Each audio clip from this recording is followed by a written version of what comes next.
நேற்றைய தினம் கரூரில் நடந்த துயர சம்பவத்திற்காக ஆழ்ந்த இரங்கலை தெரியப்படுத்திக் கொள்கின்றேன். தற்போது தமிழ்நாட்டில் உள்ள பிரபல முன்னணி நடிகர் நடத்துகின்ற பொதுக்கூட்டங்களில் எல்லாம் எந்த பிரச்சனையும் இல்லாமல் அழகான முறையில் நடந்து கொண்டிருந்தது.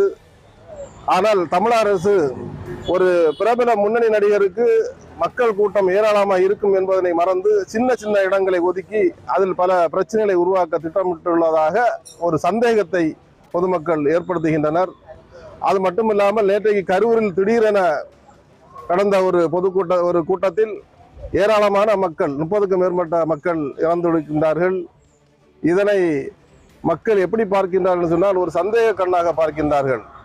காரணம் என்னவென்று சொன்னால் நடிகர் அல்லு அர்ஜுன் நடந்த கூட்டத்தில் கூட இதை விட பெருங்கூட்டத்தில் ஒரு உயிரிழப்பு தான் ஏற்பட்டிருக்கின்றது. ஆனால் இங்கே 30க்கும் மேற்பட்ட உயிரிழப்பு ஏற்படுகிறது என்றால் இதை சந்தேகத்துக்காக மக்கள் பார்த்து கொண்டிருக்கின்றார்கள். சந்தேகமாக தான் இருக்கின்றது.